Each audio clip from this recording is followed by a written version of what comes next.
Hey AP Psych students, it's Megan here with Fiveable. Tonight we are going to go over more from the learning unit. Specifically, we are going to discuss operant conditioning. But before we jump in, I just want to preview again kind of the next couple of weeks. We are down to the nitty gritty. You have survived first semester of AP Psychology, and so we are moving into review time. Our first review is next Tuesday, same time, and that is going to be me presenting information. So I will review a couple concepts from bio, maybe a couple of things from development and sensation and perception, some of the big units. And then we'll do maybe one big practice FRQ, and we'll kind of walk through it, talk through it, that sort of thing. So hopefully that helps prepare you for your first semester final. I'd also be interested just to see what you guys are testing on for your finals, like how your teacher sets it up. My school is a little bit different. We actually have winter break. We come back. We have 2 more weeks of class, and then we actually test for semester finals. So we're a little bit behind, I think, where most people are at, but that's okay. And then on Tuesday, December 18th, you guys have a chance to participate in a Kahoot review, which would be all sorts of different multiple choice questions. And so I would strongly encourage you to register for that, because that should be fun. There'll be tons of, right now I have about 50 review questions in the Kahoot. And so that'll be good practice again for you for your upcoming semester finals. And that will go over everything so far we've covered this unit. So make sure you register for that as well. So back into content then. Like I talked about last time, the learning unit focuses on basic processes linked to learning. So we can use this information to encourage good behavior, so things we want to see people doing, negative behaviors. This is a pretty big unit. It covers 7 to 9% of the AP exam. And the big ideas covered are classical conditioning, which we talked about last time, operant conditioning, which we're going to go over tonight, and observational learning, which we also covered last time. So if you missed last unit, I would go back, or last week, I would go back and watch those, because those are also pretty big concepts in the learning unit. So what is operant conditioning? That's the whole thing that we're going to talk about today. Well, it is a form of associative learning. And if you remember last time we talked about associative learning, basically it's when an animal or a person links or associates two stimuli or two behaviors together. So it's similar to classical conditioning in that respect. However, operant conditioning is where you learn to associate your own behavior or your own actions with specific consequences. And so operant conditioning is wrapped around voluntary behavior. If you remember, classical conditioning is reflexive. It's a reflex that we have. Operant conditioning is a choice that you're making. You choose the behavior. So that's a key way to kind of differentiate between operant and classical conditioning.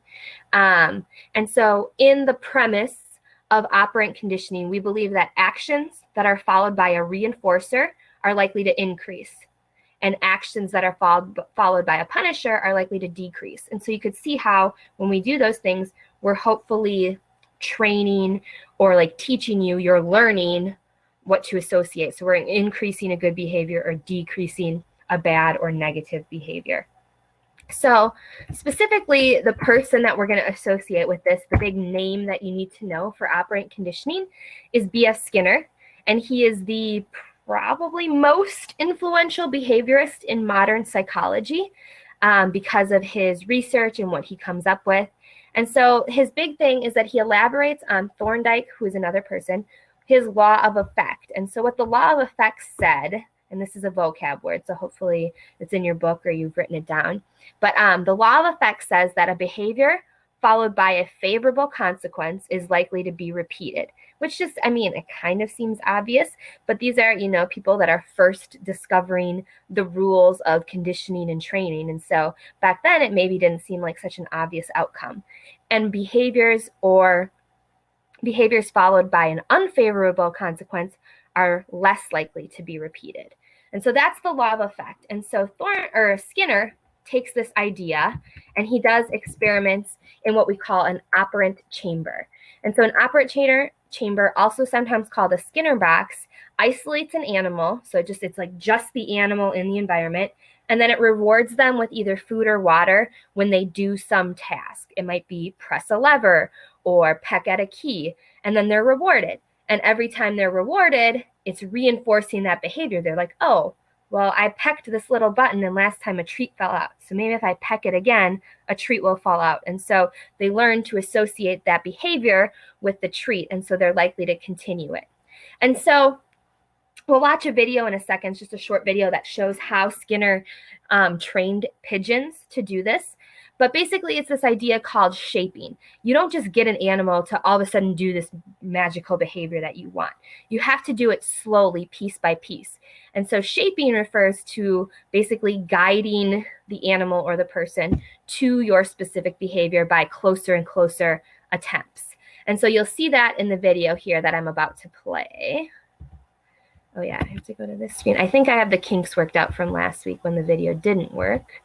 Yeah, we're going to try another pigeon now, and I will try to pick out some particular pattern of behavior and make it a more frequent part of the repertoire of the bird.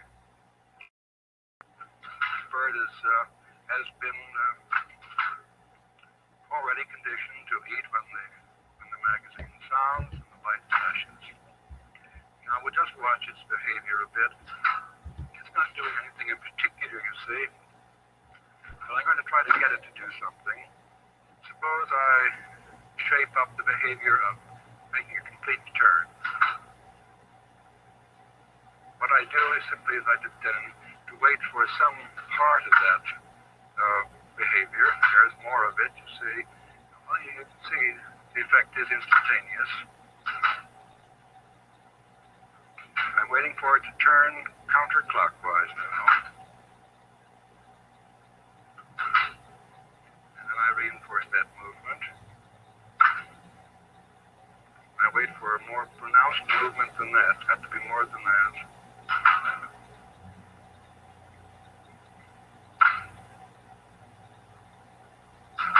There we go, all the way around.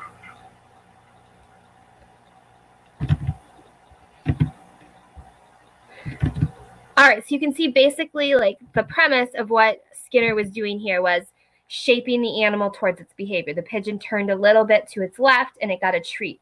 So it turned more to its left, it kept getting treats. So it realized every time it made that movement that it was getting a treat. And so he shaped it, he guided it towards that behavior. And so we do have a question here. Someone has asked, can shaping be done for all animals? And I would say, I guess I don't know like every animal species and things like that, but any sort of basic animal with any sort of intelligence. I mean, birds can be trained. That's how we train dogs, how trainers train dolphins and seals and things like that. So I would say most likely you could train a lot of different animal species that way. I don't know though for sure. Like I'm sure there's some animal species who are just, I mean, I guess you could probably train fish. I don't know for sure, but there obviously has to be some sort of brain capacity there to associate with what they're doing with the action. So this is a super common technique that's used by like almost all animal trainers today. Good question. So the cool thing about Skinner's experiments is that he discovered that we can even like teach animals to learn to discriminate between the different stimuli. And so an example of this would be on the next slide. Oh, it's all signaled here.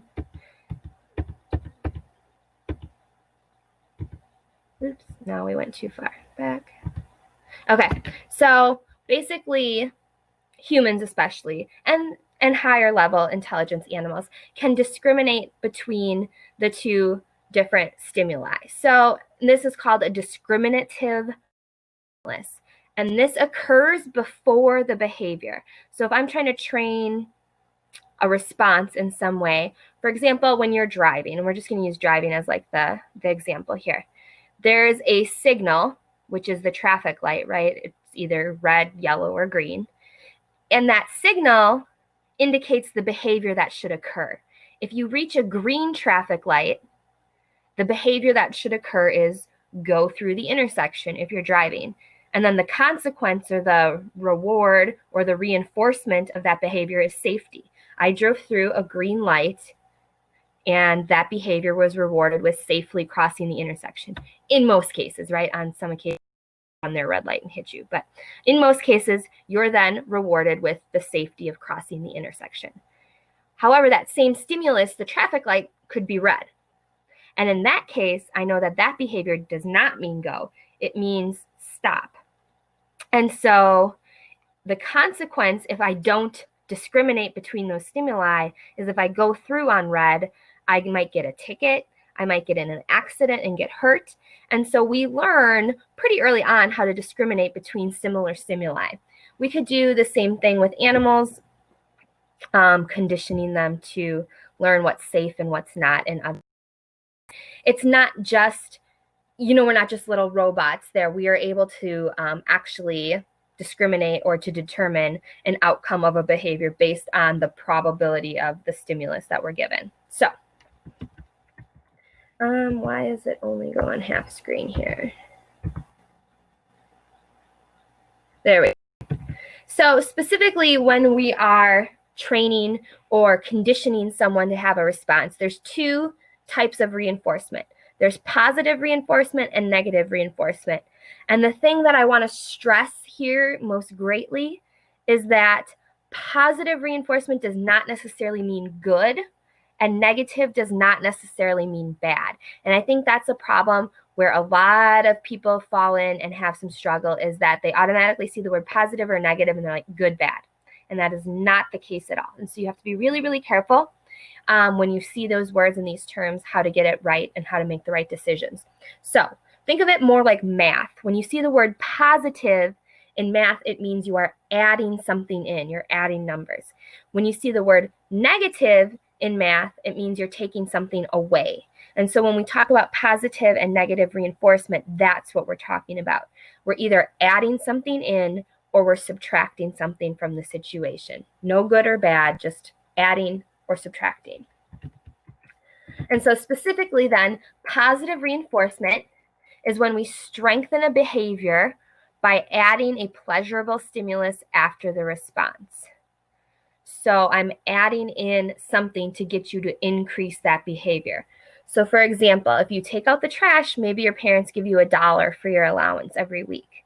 And so that dollar is the positive reinforcement. We have added something into the scenario of you taking out the trash. And if every time you do that, you're getting $1, you are more likely to keep doing that behavior. And that's the point of positive reinforcement. We want to increase or keep that behavior going.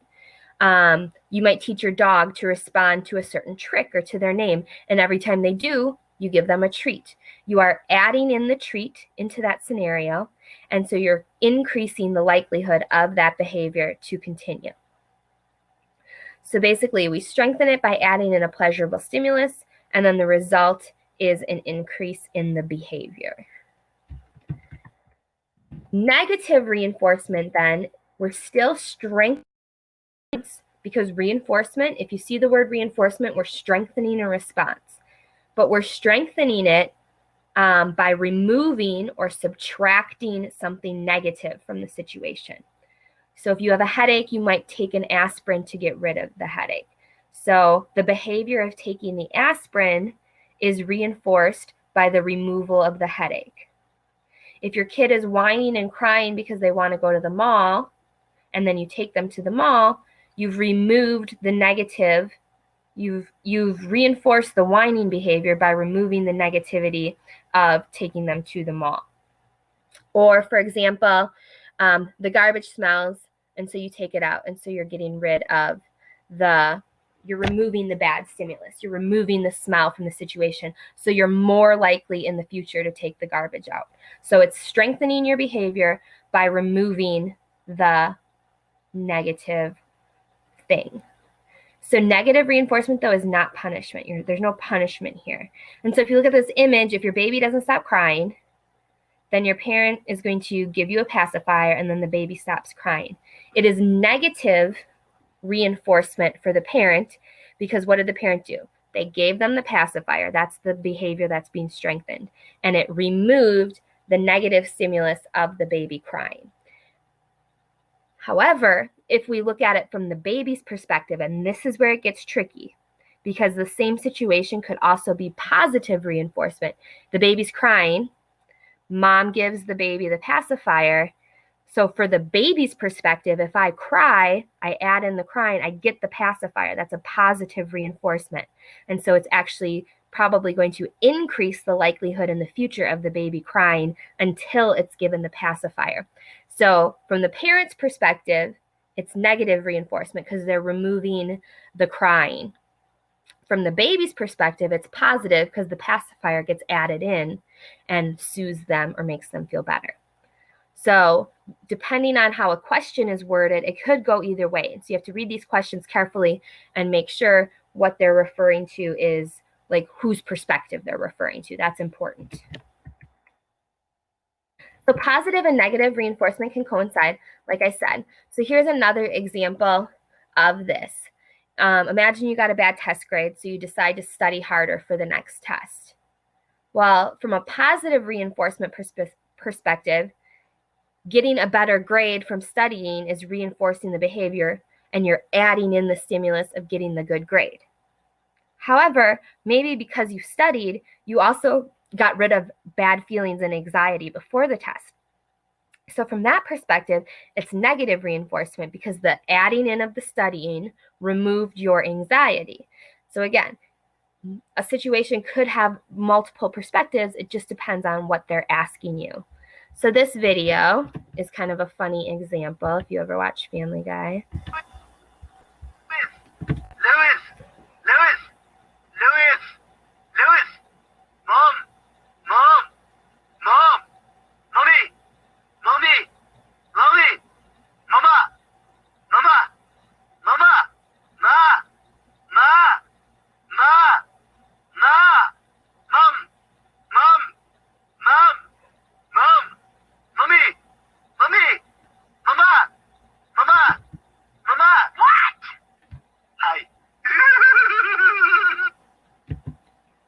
All right, so that, depending how you look at it, could be both a positive or a negative reinforcement as well. Because from Lois's perspective, the mother, what's happening? There's this annoying stimulus. The baby's going, what? So her behavior is to give it attention, say, what? And then what did her behavior do? It got rid of the negative stimulus, the whining. So that would be negative reinforcement. But from Stewie's perspective, he's whining and whining and whining and whining, and mother responds with attention. She's adding in attention. So every time he whines now, he's going to expect attention. So that's positive reinforcement for Stewie. And so, again, it depends on the perspective for what we're talking about. So primary versus conditioned or secondary sources. The reinforcers that we use can kind of come in two ways. They can be primary. And so a primary reinforcer is something that satisfies a biological need. So like giving a treat to a dog, food when you're hungry, giving aspirin when you're in pain. You know, it takes care of our basic biological functions. Primary reinforcers are good, but they do stop working when the need is fulfilled. So like, I'm not going to take aspirin if my head doesn't hurt. And so once that need of that pain relief is gone, then I'm no longer going to reinforce that behavior of taking the aspirin because I don't need it because the need has been fulfilled. A condition, also known as a secondary reinforcer, then on the other hand, is what gets us to the primary reinforcer. It's associated with it. So money is a conditioned reinforcer because we can use it to buy food or buy aspirin to relieve those primary needs. Giving, a spouse a kiss for doing a chore for you, like a kiss can lead to sexual desire, and that could be a primary influencer. Conditioned or secondary reinforcers don't ever really fulfillment, and so they tend to work maybe better long-term for training because there is no like satiety of the need. So just kind of keep that in mind. So let's look at these for a second. These are just some examples of positive or negative reinforcement. So I just want you to see if you can identify them. So hitting the snooze button on the alarm, I would say that is a negative reinforcer because you are removing the annoying meh, meh, meh sound of your alarm. So it's reinforcing the behavior of turning off the alarm in the future. Putting zit cream on a zit. I think you could really argue that that one goes either way because you're adding in the zit cream, but you're removing, it's negative. It's going to be a negative reinforcer because it's going to, if you take away the negative stimulus, which is the pimple on your face, you're going to more likely in the future use the zit cream. So it's a negative reinforcer. You're removing that negative or aversive stimuli. Having a soda to rid yourself of a headache. I would also say that's negative reinforcement because you're removing the headache, and so you're more likely to drink soda in the future. Saying good boy when your dog jumps on your lap, that would be a positive reinforcement. You're adding in praise, which makes it more likely then that the animal in the future will continue to do that. And then feeding a baby when they cry, that's going to go back to what we talked about, depending on whose perspective you're looking at. It could be both. And so take a second and then also think if you can determine if those are primary or secondary conditioned sources. And if you did a good job kind of thinking about those and identifying those, then I think you're pretty set with the reinforcement methods. A few other things, though, that go along with reinforcement would be, do we reward the behavior immediately or do we delay the reinforcement? And so immediate reinforcers follow the behavior immediately, hence the name. So if I choose to not do my homework and then I instead watch Netflix, that's an immediate reinforcer. I have chosen to do that behavior right in a row. Or example, like when your dog sits and then you give it a treat. So basically animals especially need immediate reinforcers because they don't have the intelligence or the capacity to understand that they're being rewarded for something they did a month ago, right? So when an animal does the behavior that we want, we have to reinforce it right away for them to learn the clear association between the behavior and the treat or the praise or whatever you're giving them. Delayed reinforcers then is when there's a break, like an extended break between the behavior and the reinforcement. So for example, my employer reinforces me coming to work by paying me, but they don't pay me every day. They actually don't even pay me every week. They pay me bi-weekly. And so that's a delayed reinforcer. But I know that it's coming and it's reinforcing the fact that I'm going to go to work because I want to get my paycheck. Studies have shown that the more mature we get, the more likely we are to kind of fall for work for delayed reinforcers because we can kind of understand the patience there and that there'll be better consequences later on. The other thing, and this can be tricky, so I'm going to walk us through this as best I can, but is the reinforcement schedules. So sometimes we don't reinforce every single action. And so if we do, it's a continuous reinforcement. Every time I say sit and my dog sits, I give him a treat. That's continuous reinforcement. It's reinforcing every time it occurs. When we do this, learning happens really quickly. The animals pick it up. In the Skinner box, that learned it really, really quick. However, if I stop offering that reward, extinction or the going away of the behavior also happens pretty quick because it's like, oh, well, I guess this doesn't work anymore. And so it stops doing the behavior.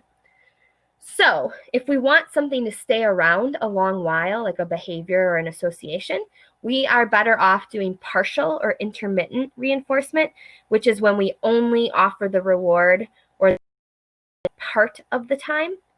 So it takes a little bit longer for the animal or the person to learn the behavior, but it's also more resistant then to going away or becoming extinct. And there are 4 main types of reinforcement schedules, and you do need to know all 4. And so breaking it down, we just kind of have to do some vocab stuff first. So before we talk about the reinforcement schedules, the terminology, a fixed schedule means it's set. There's a certain amount of things or time that has to happen, whereas variable means it's unpredictable. If it says ratio, it's referencing number of times. And if it says interval, it's referencing amount of time, like an hour, a week, a month, a year, something like that. That might not make a ton of sense. So let's look specifically then at the schedules of reinforcement. So a fixed ratio schedule, fixed means set, ratio means number of times. So a fixed ratio schedule of reinforcement means that the reinforcement happens always after a set number of responses. So one thing is the faster you respond, the more rewards you get, because if it's after every 10 times, you know, oh gosh, 1, 2, 3, 4, 5, 6, 7, 8, 9, 10, reward, 1, 2, 3, 4, 5, 6, 7, 8, 9, 10, reward. You know that that reward's coming at that time. This leads usually to a high rate of response because you know you're working towards this reward or this goal. And usually there's only a brief pause before you want to start the cycle again and get that reward. So an example of a fixed ratio schedule of reinforcement would be like a card where it's like every 10 punches, you get a free drink. So like Starbucks does this, right? Every 10 drinks you buy, you get 1 free coffee or something like that. So that's a fixed ratio schedule. You know that after the 10th time, you will be reinforced with that reward or that treat. Variable ratio then, variable means unpredictable, ratio means number of times, reinforces after an unpredictable number of responses. So this one is tricky because you don't know when you're going to get reinforced. So an example of this is gambling. Every time I do a scratcher, I might win, but I don't know. Eventually, after a certain number of responses, I will win, but you don't know. It could be 2 in a row, then it might not be for another 15, then it might be after 3. You don't know how many responses it will take before you get the reinforcement or the reward. So our chance, though, of winning increases every time we do it because eventually you will be rewarded. And so it's unpredictable, but every time we do it, we know we're getting closer and closer to the reward. So this one is super hard to extinguish because of the unpredictability. Because like think about people who gamble a lot, you know, it's like, oh, one more time, just one more time, it'll hit. I'll win that money one more time. Because you know eventually it is going to hit. It has to, but you don't know when. And so people are drawn to that and they want to keep trying for that reward. Fishing, like fly fishing, is also an example of this. Every time you cast your reel and then reel it back in, cast your reel it back in, eventually a fish will bite if you're in water that has fish in it, but you don't know when. And so it makes you want to like stick around and keep trying it because eventually that reinforcement will happen. The interval schedules then of partial reinforcement deal with time frame. So a fixed interval, fixed means set, interval means amount of time. So the fixed interval reinforcement happens when the response after a set amount of time has lapsed. So this is an example of like a daily quiz. Maybe in your psych class, your teacher gives you a reading quiz every day. There's a fixed time frame in between it because you know that it's going to happen in AP Psychology. So it's every 24 hours or whatever. Yeah, 24 hours it would be if it was a daily pop quiz. Or maybe you are waiting for an exciting package in the mail. And so as it gets closer and closer to mail time, looking like, oh, maybe it's here. Maybe it's here. Like if your mail comes at 2 o'clock in the afternoon, are you going to check at 8 a.m.? Probably not, because you know that it's not time yet. But maybe at about 1:15, you might decide to check and see if the mail is here. And so as it gets closer and closer to the time frame elapsing, we get higher and higher levels of response. And so that reinforcement, until that reinforcement happens at 2 o'clock when the mail is delivered. A variable interval then is an unpredictable amount of time. And so this reinforces the first response after an unpredictable amount of time. So an example of this would be pop quizzes. Maybe your teacher doesn't give daily quizzes, maybe they give pop quizzes. And so you every night take really good notes and study. And then eventually you're reinforced with that behavior because you ace the pop quiz. But you don't know when the next one's coming, and so you want to keep doing well and keep preparing. It's a slow and steady response because that behavior will be reinforced eventually on the next pop quiz, but you don't know when it is. An unpredictable amount of time is going to pass before the next pop quiz. So those are the 4 basic ways that we can reinforce the behavior on those different intervals. So hopefully you understood those. because we are now moving on to talking about punishment. So reinforcement was all about, we want these behaviors to continue. We want you to study for the test, or we're trying to get you to continue a certain behavior. Punishment then is all about removing a behavior or preventing a behavior from happening in the future. So punishment in the psychological sense is any consequence that decreases the frequency of the behavior it follows. A big thing with punishment is that it has to be fast. You can't offer a punishment a week after something happens because it's not as effective. So it has to be like behavior, punishment, behavior, punishment. And punishment then is a reduction of the behavior that it follows. We're reducing a behavior. Reinforcement is all about increasing behavior. Punishment is all about decreasing behavior. So keep that in mind. There's two types of punishment, positive and negative. And again, that's not good and bad. Positive means we add something in. Negative means we subtract something. So in positive punishment, we're adding in a bad or aversive stimulus to decrease a certain behavior. So you see the puppy there chewing on the shoe, and then you see the man yelling at the puppy. We added in the yelling in order to decrease the behavior of shoe chewing. So the adding of the yelling makes the puppy sad. It's a bad thing. The puppy doesn't want that. And it decreases the behavior then of the puppy wanting to chew on the shoe. Another example would be like spraying your dog with a water bottle when they bark. It's positive punishment because we've added in the sprayer or the water. And it's punishment because it's designed to reduce the behavior of barking. So positive punishment, we're adding something in to reduce the behavior. So then negative punishment then would be the opposite. We're subtracting something or taking something away to decrease the unwanted behavior. So you can see in the picture here, mom is taking the cell phone away. That's probably a punishment that you've experienced, right? It's subtracting the cell phone, which is something that you want, in order to decrease whatever, maybe you missed curfew, you got in trouble because you stayed out too late, so mom took your cell phone away. So in the future, you are less likely to stay out late. It decreased the behavior of breaking curfew. Another example of this is the graduated driver's license. I don't know if you have that in your state, but here in Wisconsin, we have what's called the GDL, which basically means that you get your driver's license, but it's kind of probationary. There's certain rules that you have to follow, and if you break the rules, you can just lose your license right away at 16. So it's a form of negative punishment because you want your driver's license, that's the thing you want, but it can be taken away if you speed too much. And so it's going to reduce the behavior of you speeding because you don't want to lose your driver's license. So that's an example of negative punishment. So sometimes punishment and negative reinforcement can be a little confusing because they get to be a little similar in your heads. And so if something, I would write this down and underline it or circle it to kind of help you remember. But if something happens to the person, then it's punishment. I'm taking your phone away. I am yelling at you. It's happening to you, then it's punishment.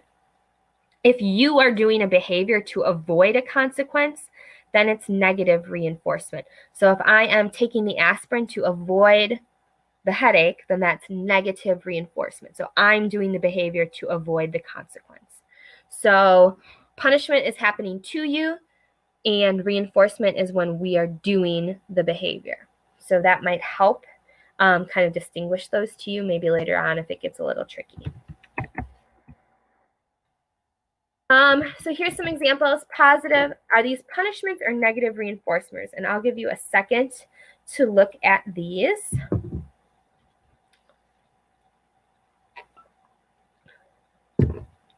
So the first is being grounded for staying out too late on New Year's Eve. So you've broken curfew.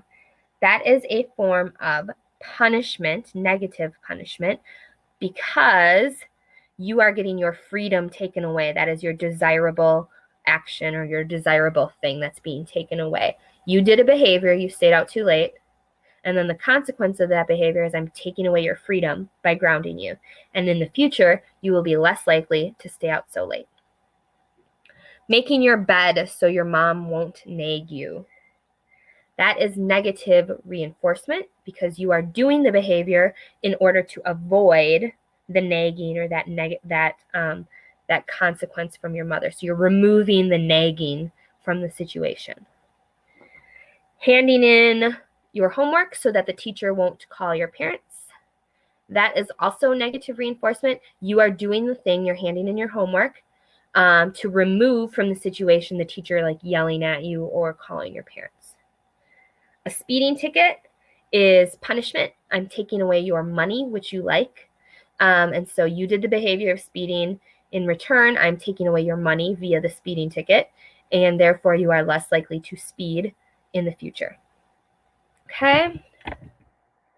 So punishment sounds like a great way to like train people to do things, but there are some problems with it that we have to recognize in psychology. The first is that punishment doesn't necessarily like eliminate the behavior or like the motivation behind the behavior. It just hides it or suppresses it, so it could come back again. So it doesn't like cure all of whatever it is we're trying to cure it of.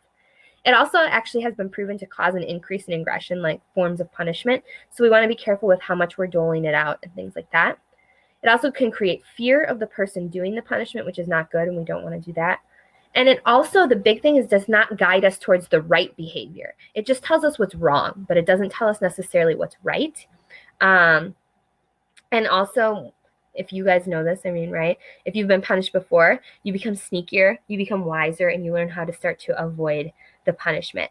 So punishment really teaches you what not to do, and reinforcement is teaching you what you should do. So we'd rather use probably reinforcement in scenarios where it's possible rather than punishment. A couple of more things then to go over. So to kind of just review from last time and this time, classical versus operant conditioning then. Classical, the respondent behavior occurs second. The stimulus happens first. So remember the Pavlov and the dog. The light turning on and then the food is dropped leads the response of the salivation. So the stimuli thing is happening first. The behavior, the response is happening second. So it goes stimulus, then behavior in classical. Operant conditioning, your behavior happens first, and then there's a consequence in our environment based on that behavior. It's either a reinforcement or a punishment. So it's behavior, then consequence. The other big thing to remember, classical is reflexive in nature. Operant is voluntary in behavior. And so basically, does the organism control what's happening or not is another way to differentiate between the two. So both of these have value. Both of these are important, and we use both of these in psychology. They're just used in different ways. So we do this a lot in each unit. We look at the biopsychosocial approach to something. And so in this case, we're talking about learning. And basically, it's important for us to look at all aspects of it, the biological, the psychological, and the social aspects, because studying just one of those things is not going to be enough for us to understand the full learning process. So biologically speaking, we have certain genetic predispositions to certain behaviors, certain knowledge, certain things. And so, for example, it's much easier to train a pig to push something across the ground with its nose than to pick it up and carry it. Because this behavior, this pushing with its nose, is already a predisposed, like kind of genetic, inherited behavior that pigs do. Carrying stuff in their mouths is not. And so it's easier for us to teach or for animals to learn things that are already like genetically or biologically predisposed to them, unconditioned type responses. Psychologically speaking, the way that we can predict associations or the way that we generalize behaviors and actions all has to do with our thought process. So that matters with how we learn to associate to events. And then lastly, social factors play a role as well. If I'm performing in front of an audience, I may be more motivated to learn a certain behavior quickly, and that motivation helps me learn versus if I was at home by myself, not being judged. So all of these things go together to really explain why you might learn a behavior or not. And then the constraints on conditioning, basically for classical conditioning, like I mentioned with the pigs and the nose pushing, we are more likely to pick up or associate behaviors more easily if they've contributed to our survival in the past. So things dealing with food and things like that. A genetic predisposition to associate a conditioned stimulus with an unconditioned stimulus is adaptive in our behavior. So there's just certain things that'll be easier to condition than others. In operant conditioning, it's easier to learn or train a behavior that does relate to biological predispositions. Teaching, I mean, you have to like go within the realm of what an animal is capable of. So teaching a bird to flap its wings in response to something, that's already a predisposed behavior, right? Birds flap their wings. But if you try to teach a bird to stand on one foot, that's not necessarily something that they're biologically predisposed to. So operant conditioning can only do so much, right? We have to work within the biological constraints that we're given. All right, so that is all I have tonight for the learning unit. If you guys have any questions, feel free to go on the Facebook page and ask them. Otherwise, I will see you next week for our first big review for your semester final. I would be happy to take some input on the Facebook page as well. If there's like a topic you're like, oh gosh, I really struggled with blank last time. Could we go over that? I would be happy to do that. Just let me know. Otherwise, I'll see you next week for our regular semester review, and then make sure you sign up. Right below, there's a link to the live AP Psych Kahoot, which is happening on the 18th. Should be lots of fun. I will see you guys next week. Thanks. Bye-bye.